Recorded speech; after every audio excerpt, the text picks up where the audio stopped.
눈물은 때로 반갑습니다. 눈에 이물질이 들어갔을 때, 또 눈이 건조할 때, 그럴 때 눈물이 흐르면 시원하고 편안한 느낌을 줍니다. 그리고 실제로 깨끗게 되지요. 또한 기쁨과 감격, 감사의 마음으로 흘리는 눈물은 우리의 영혼을 깨끗게 해주고 깊은 평안을 줍니다. 그러나 일반적으로 우리는 눈물을 참으로 싫어합니다. 저는 세 자녀가 있는데요. 얼마 전에 한 자녀가 제게 와서 하소연했습니다. 자기는 조금만 화가 나도 눈물이 나고, 당황해도 눈물이 나고, 어떤 상황이든 눈물이 앞을 가려서 참 창피하고 당혹스럽다는 겁니다. 제가 아무 말을 하지 못했습니다. 왜냐하면 10대 때 제가 그랬거든요. 정말 안 울고 싶은데 눈물이 앞을 가려서 여러 가지로 힘들었던 경험이 있습니다. 대부분의 눈물은 슬픔과 고통, 상처와 연관되지요. 그래서 우리의 마음을 힘들게 하고, 말씀드렸듯이 그렇게 철저한 실패의 마음을 갖도록 하는 것도 사실입니다. 그래서 눈물의 시간이 빨리 지나가길 바라고 눈물의 의미를 이해하지 못할 때가 참으로 많다는 것입니다. 오늘 본문은요, 눈물이 품고 있는 놀랍고 깊은 진리를 우리에게 말해주고 있습니다. 괴테의 소설 젊은 베르테르의 슬픔에서 주인공 베르테르가 눈물 속에서도 삶의 의미를 이야기했듯이, 본문의 저자 사도 요한 역시 눈물 때문에 반드시 기쁨이 온다는 역설적이고 강렬한 진리를 이야기합니다. 함께 나눌 오늘 본문을 통하여서 이 눈물을 통해 주시는 하나님의 놀라운 은혜와 기쁨의 메시지를 나누고 싶습니다. 첫째는, 눈물은 우리의 한계와 죄를 깨닫게 하는 그러한 사실이고요. 둘째는, 예수님이 우리의 눈물 속에 함께 하시며, 셋째는, 하나님께서 친히 눈물을 닦아주시는 날이 반드시 온다는 것입니다. 각각 살펴보겠습니다. 첫째, 눈물은 우리의 한계와 죄를 깨닫게 합니다. 1절부터 8절에 하나님께서 특별히 사랑하는 자들이 나오고 있습니다. 인친자다, 사인을 받은 자다, 그렇게 기록되고 있는데요. 이들은 하나님의 사랑을 그토록 받았는데도 불구하고 이 땅을 살아가면서 세상의 환난과 어려움 속에서 눈물을 많이 흘린다는 것입니다. 자신의 연약함과 죄의 현실을 직면할 수밖에 없다는 것입니다. 즉, 눈물은 바로 그러한 그들의 현실을 가장 명확하게 드러내는 수단이라는 것입니다. 성경에 제법 많은 인물들이 눈물을 통해서 자신의 연약함을 깨달았습니다. 이스라엘 역사에 있어서 가장 존경받는 왕이요, 신앙인이었던 다윗을 보십시오. 죄 때문에 밤마다 눈물로 하나님께 회개하였다 고백합니다. 그저 며칠, 그저 일정 시기, 그런 것이 아니라 시편의 많은 부분, 무엇보다도 유편 같은 곳을 보게 되면 밤마다 울었대요. 자신의 죄 때문에 그렇게 울었다는 것입니다. 예수님의 수제자 베드로는 예수님을 부인한 후 자기의 약함을 깨닫고 깊이 통곡한 사실을 우리는 알고 있습니다. 위대한 기도의 사람 어머니 한나는 자녀가 없는 그런 현실의 슬픔 속에서 하나님 앞에 역시 간절히 기도했습니다. 선지자 중 선지자, 선지자들의 선지자다라고 일컬음을 받았던 예레미야를 보십시오. 별칭이 있지요? 눈물의 선지자라 했습니다. 눈물을 너무 많이 흘렸다는 겁니다. 이들의 눈물은 결국 하나님과 진실한 만남과 회복의 출발점이 되었습니다. 하나님을 끝까지 붙잡을 수 있는 귀한 접점이 되었다는 것입니다. 우리 삶에서도 눈물을 통해 우리의 한계와 연약함을 직면하게 됩니다. 많은 이들이 웃으면서 이야기하지요. 남자들이 나이가 들면 여성 호르몬으로 눈물이 많아진다. 드라마 보면 우는 이는 중년의 남성뿐이라며요. 아내도 안 울고 애들도 안 우는데 누가 볼까 봐 부끄러워하며 눈물을 훔치는 중년의 남자. 근데 사실 부끄러운 게 아니라는 것입니다. 하나님께서 그와 같이 눈물 없는 남자의 말년에 눈물 흘리게 하셨다면 그것도 섭리 아닙니까? 성숙하는 데 있어서 눈물이 필요하다는 반증 아닙니까? 실제로 그렇지요. 오늘 본문 하나님께서 그들의 눈에서 모든 눈물을 씻어 주실 것이라 그랬습니다.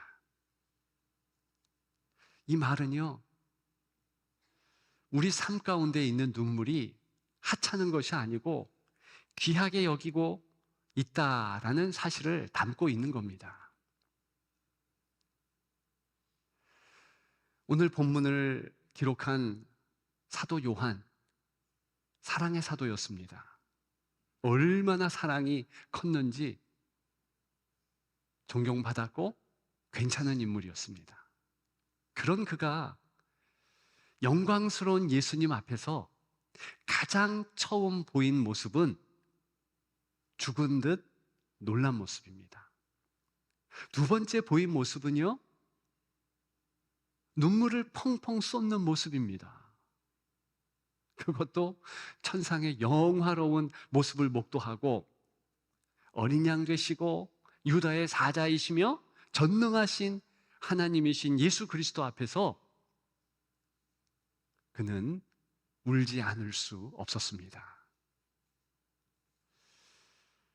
그저 그런 모습을 우리가 목도만 해도 인생의 모습이 그렇게 절망할 수밖에 없고 울 수밖에 없는 모습이구나, 그렇게 여길 수 있다는 것입니다. 오늘 본문에 사랑을 많이 받은 이들, 인침을 받은 이들과 아담과 하와, 이 두 사람과 다른 점이 확연하게 있는데 무엇인 줄 아십니까? 첫 인류인 아담과 하와와 우리와 다른 점이 있는데 그게 무엇인 줄 아십니까?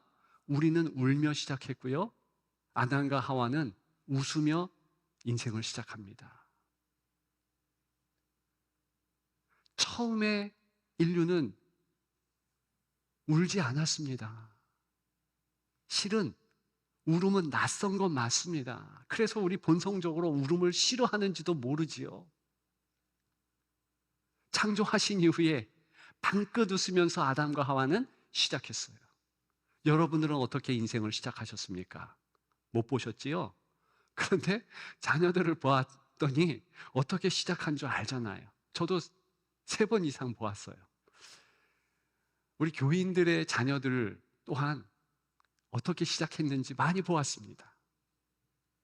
산파격인 산부인과 의사, 간호사 이런 분들은요, 아이들이 울었다라는 것을 반드시 가르쳐 줍니다. 울었어요? 크게 울었어요? 왜요? 울지 않으면 큰일 나는 겁니다. 뭔가 잘못된 거예요. 그래서 울었느냐 이것과 손가락이 몇인가 꼭 휘어줍니다. 왜 그렇습니까?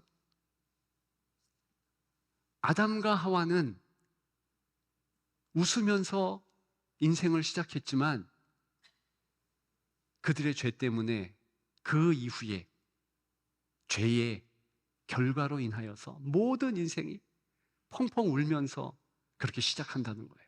그것이 인생이라는 겁니다. 하나님의 사랑받는 자녀라 할지라도, 사랑의 사도 요한이라 할지라도 눈물을 흘릴 수밖에 없는 현실이라는 것이지요.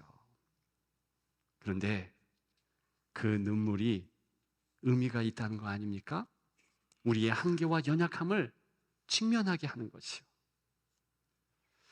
눈물을 흘려야만 할 때, 그러므로 하나님 앞에 나아가는 우리는 우리의 자존심과 자기 의를 내려놓고 인생이 어떤 모습인가, 나 또한 어떤 모습인가 직면하며 진실한 마음으로 나아가야 하는 것입니다.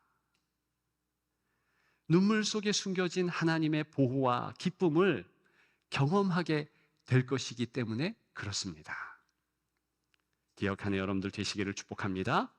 둘째, 예수님이 우리의 눈물 속에 함께 하십니다.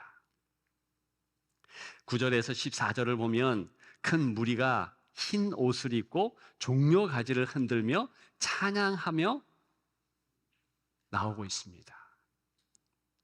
그들이 입은 흰 옷은 특히 어린 양의 피에 씻겨서 깨끗하게 되었다라고 기록하고 있습니다.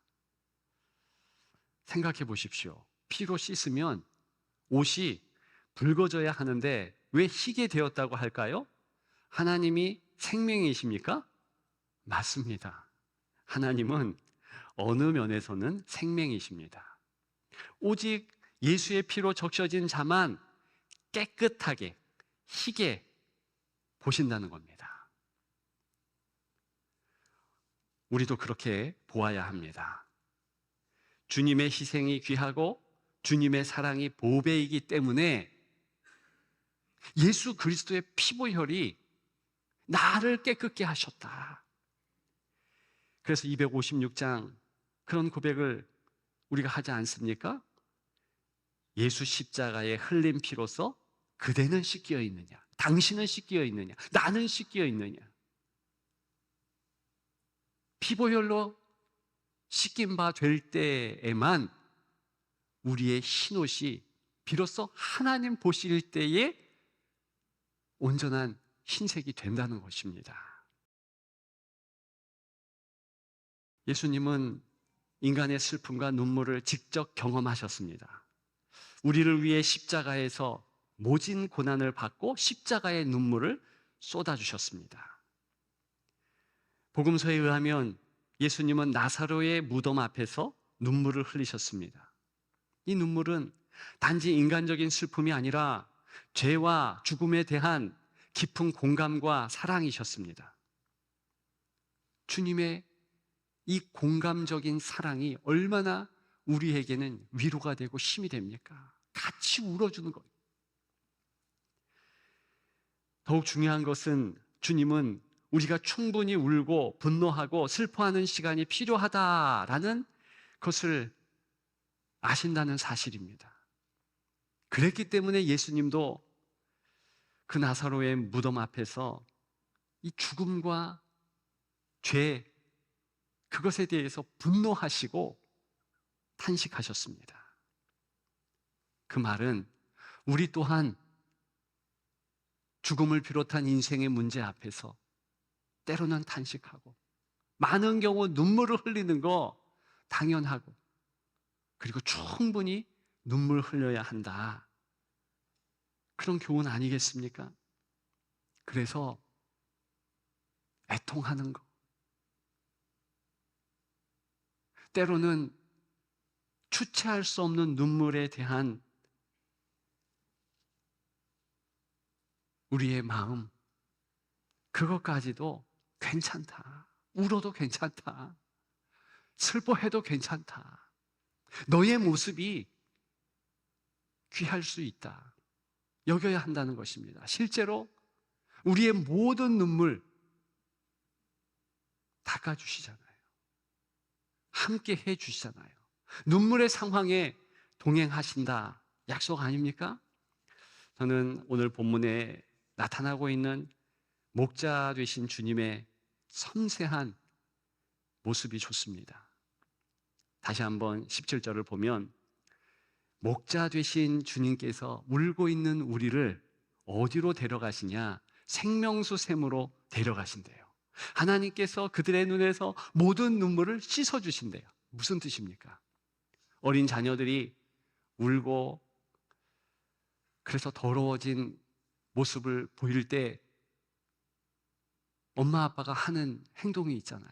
우물가로, 수도가로 씻을 수 있는 곳으로 쫓아가지 않습니까? 그리고 깨끗하고 맑은 문으로 얼굴을 깨끗하게 씻어주세요. 똑같은 심상, 똑같은 이미지로 우리를 어디로 인도해 주시느냐? 제일 귀한 물, 생명수 샘가로 인도하셔서 그 생명수를 뜨셔서 우리의 눈물을 다 씻어주신다. 이거 자체가 얼마나 귀합니까? 예수님이 그러신다는 겁니다. 왜요?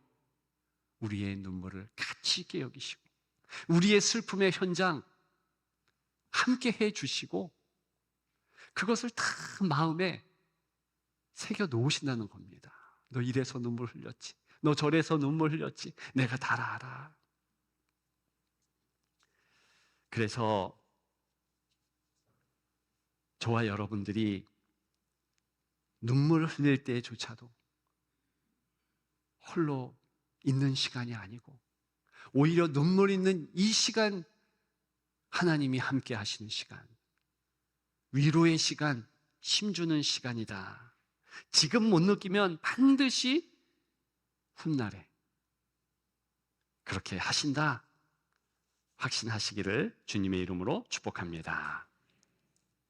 마지막 세 번째, 하나님께서 친히 눈물을 닦아주시는 날이 온다. 그 사실 아닙니까?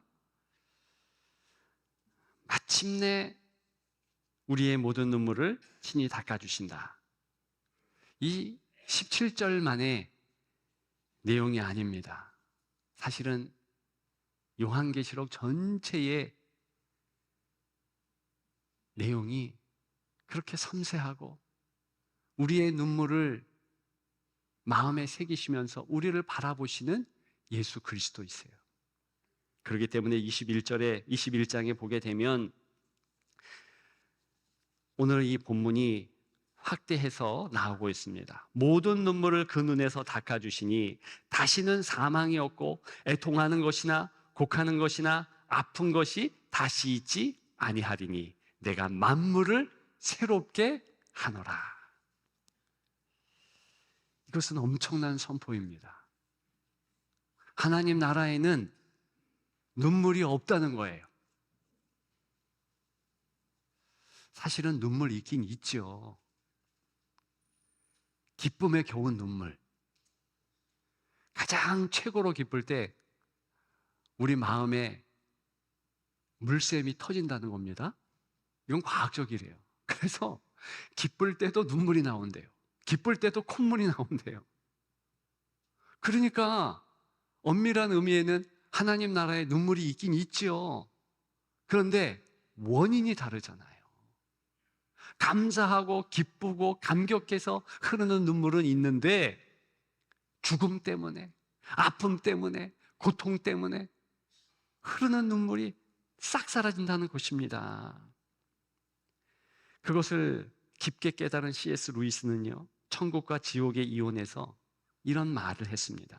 사람들은 일시적 고난이 영원한 행복으로 보상받는다는 것을 오해한다. 이 루이스가 생각할 때 사람들이 이 땅을 살아가면서 하나님을 욕하되, 아니 나중에 이 슬픔과 아픔이 기쁨으로 변해? 필요 없다. 지금 바꿔주지. 왜 하나님은 그렇게 안 하시냐? 그런 식으로 말한다는 것입니다. 근데 사실 천국을 깊게 묵상하고 얻은 루이스의 결론은 천국이 얼마나 좋은지, 주님과 함께함이 얼마나 좋은지, 천국을 얻고 나면 그 천국이 고난조차 영광으로 변화시킨다는 것을 모르기 때문이다. 그 말을 했습니다. 그러니까 천국의 영광이 얼마나 큰지, 그리고 그 천국의 관점에서 보면 이 땅에서 받는 고난과 아픔이 뜻이 있다는 거예요. 더 우리를 성숙해 한다는 것입니다. 실제로 성경에 보게 되면 특별히 시편 56편 8절 같은 곳에 보면 하나님은 우리의 모든 눈물을 귀하게 여기시고 아예 보배 병에 담아두신대. 우리가 귀한 물건 보배함에 담잖아요. 보석함에 담잖아요. 그것처럼 하나님 편에서는 가장 보물이 무엇인가? 우리 눈에서 뚝뚝 흐르는 그 모든 눈물이 우리는 정말 하찮고 우리는 정말 뒤로 감추고 싶고 부끄러운 그런 것임에 분명하지만 그게 하나님 보실 때는 보배, 보석이라는 것입니다. 그래서 아예 보배를 담는, 보석을 담는 병을 마련하셔서 다 담아주신대요. 그렇기 때문에 섬세하게 요한계시록은 눈물 흘리는 모습이 많은 겁니다. 사도 요한도 눈물 개인적으로 쏟고 성도들의 눈물이 가득하고, 그래서 저 유리바다 이전에 눈물바다가 있었다는 거예요. 그 모든 눈물의 바다를 주께서 다 말려주시고 닦아주신다. 이것이 가장 아름다운 요한계시록의 이미지입니다. 근데 이 이미지를 놓치니까 우리가 어떻게 됩니까? 괜히 요한계시록에 한 없고 666이다, 14만 4천이다, 7인이다, 7나팔이다, 고난이 있다, 어려움이 있다, 이런 사실에 붙잡혀서 마음이 불편한 것입니다. 예, 고난이 있을 수 있어요. 예, 눈물 흘릴 수 있습니다. 어려움이 있을 수 있습니다. 그러나 넉넉히 이기게 하실 주님의 동행이 있고 승리케 하시는 주님의 역사가 있으며 모든 눈물을 닦아주시는 주님의 신원하심이 있다는 것입니다. 그래서 우리의 소망을 분명히 하십시다. 현재의 슬픔을 주님께 맡기고 인내하며 살아가십시다. 그리고 우리 주님처럼 우리 주변에 아픔을 가진 사람들에게 위로가 되는 삶을 사십시다. 설교 후에 바로 성찬식을 할 것입니다. 성찬은 무엇입니까? 그분의 보혈, 몸을 기념하는 시간 아닙니까? 우리를 위해서 눈물을 흘리신 예수 그리스도의 사랑과 희생을 기억하는 시간입니다. 그리고 우리의 눈물이 기쁨으로 변화되는 은혜를 경험하는 너무 귀한 자리 아닙니까? 이제 말씀을 마치려 합니다. 눈물이 있는 삶이라 할지라도 낙심하지 마십시다. 하나님은 우리의 모든 눈물을 기쁨으로 변화시키십니다. 하나님께서 주시는 참된 위로와 영원한 기쁨을 소망하며 담대히 살아가는 여러분들 되시기를 주님의 이름으로 축복합니다.